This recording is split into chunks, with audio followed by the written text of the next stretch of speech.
Hey guys, Danielle here. I'm doing a solo playthrough of Cascadia, Rolling Rivers. This is a roll and flip and right type of game. The solo and multiplayer plays exactly the same. Basically, if you're playing solo, it's a beat your own score, although there are scenarios and achievements you can take a look at in the rulebook.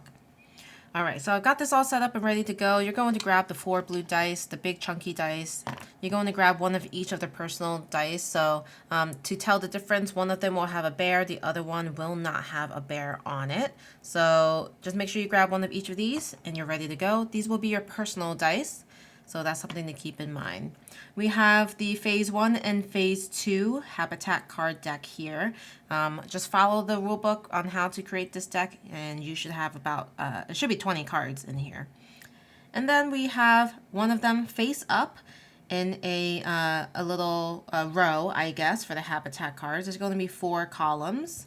And below that, you're going to shuffle the completion cards. And these completion cards are going to be bonuses that you get when you complete a Habitat card. So they're going to stay static throughout the entire game. What will move will be the Habitat cards. They will kind of just cycle through this row, be discarded as new ones come in. So the first turn, you'll just have 1.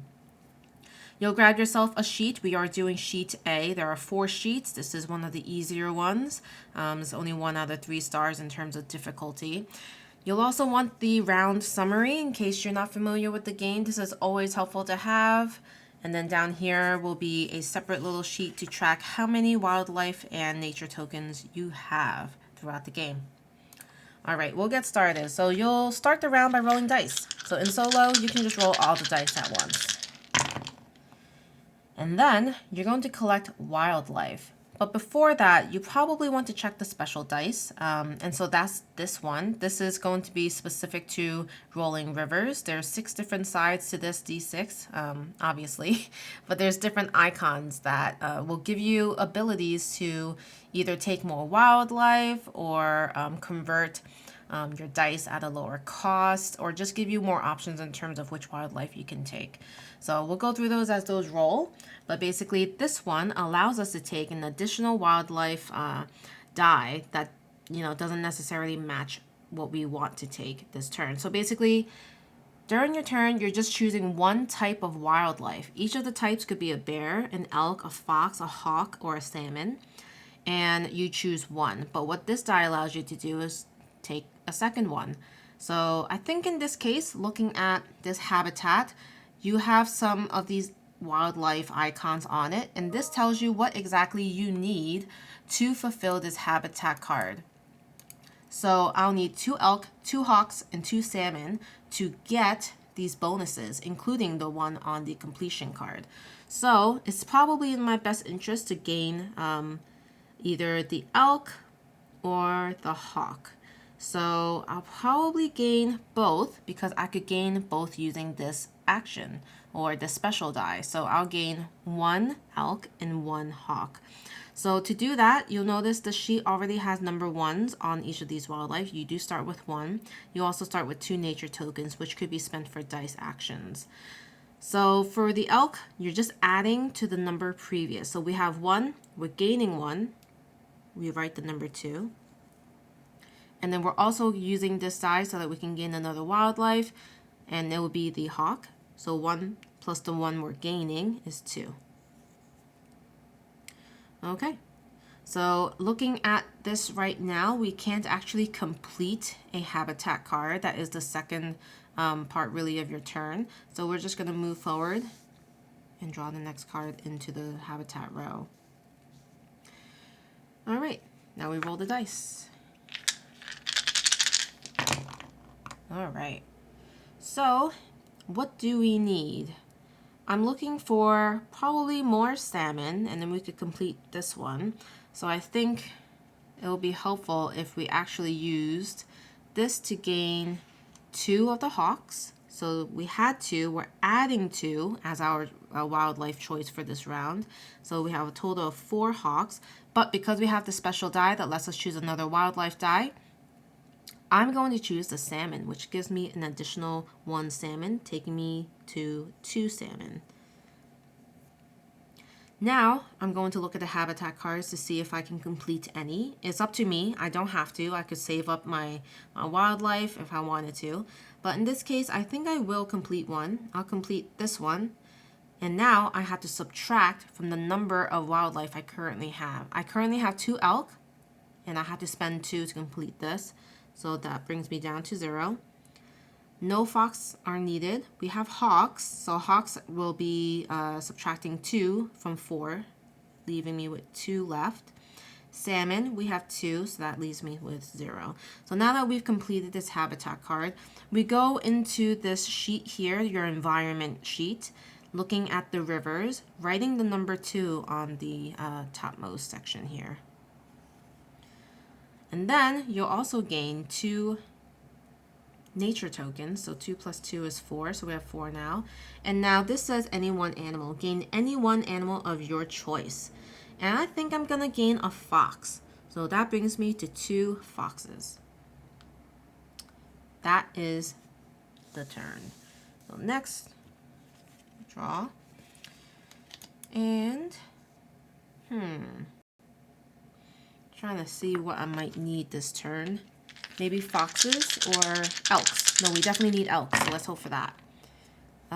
Let's see. We rolled 1 elk, and we have a wild, which could potentially give us 2. Or we could do salmon, actually. Let's do salmon, because we could get more of those. So the special die only gave us the choice between these 2, but I think we'll just grab the salmon. So it's a salmon. We'll use this for the salmon. This wild will be a salmon. So adding 3 to 0 is 3. And I don't think we can complete much because all of these need elk and we don't have any. So we'll just have to move on to the next round.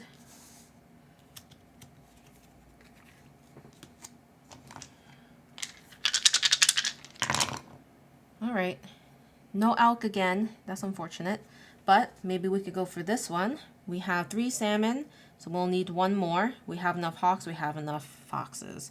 So we just need salmon.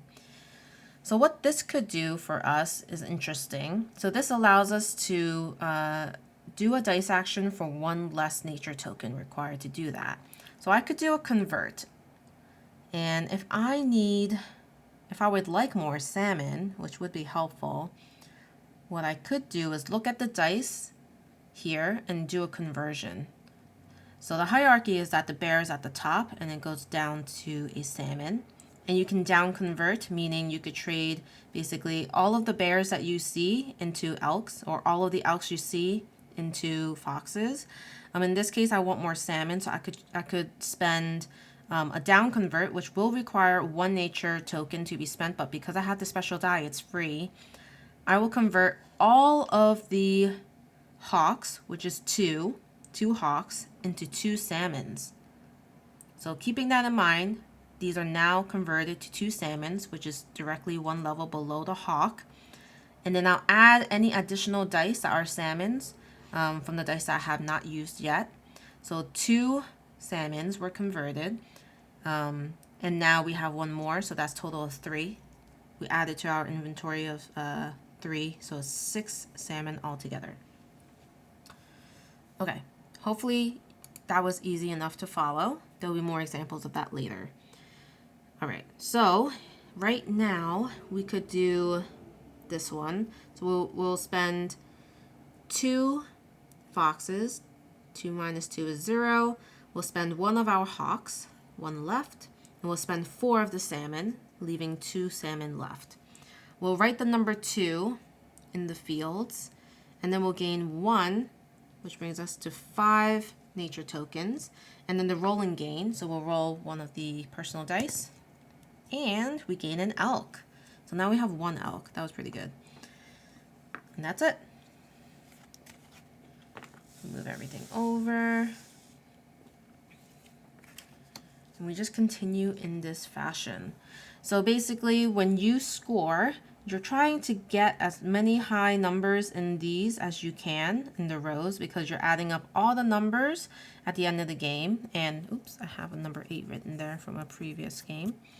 All right, so essentially you'll be adding up all the numbers, It'll be summed up there at the end of each row. But then keep in mind, if you're completing the first 2 of each of these habitat tracks, you get 1 point for that, and you get a bonus. You get one of these bonuses, and you get to use it 1 time. So you get a choice of 10 different bonuses, and hopefully it will help you gain enough wildlife or even nature tokens or points. So that's how you would do that. I don't think I rolled yet, or did I?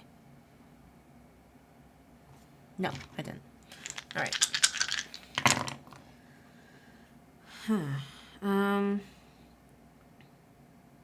It would be nice because this is about to leave. It would be nice to get this one so I could get something into the fields. I forget what this is called. I forget what this one is called, but might be hard because I don't have enough elk. I don't have enough fox.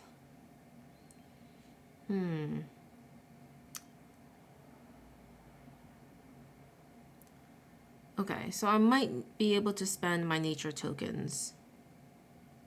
So I could get 2 hawks as my actual turn. So it'll take me to 3 hawks. And then I'll spend 3 nature tokens, which brings me down to 2 left, to take another. And I'm going to take...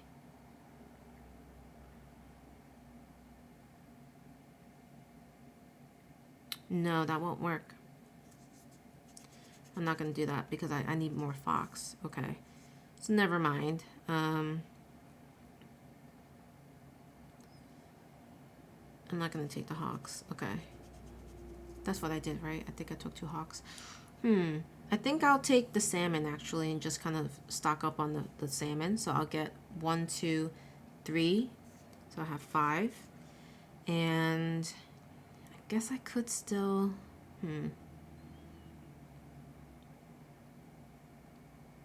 I wish I had more fox. Yeah. I'll just leave it at that for this time. So I'll miss out on that. That's okay.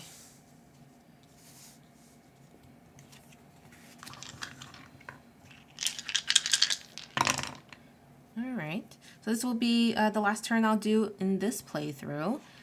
Ooh, I got a lot of elk.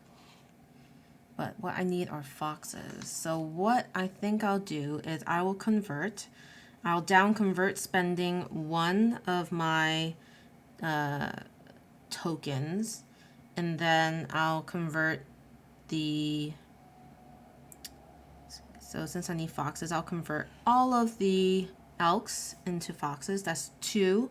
And then I have 3, 4. So I have 4 foxes.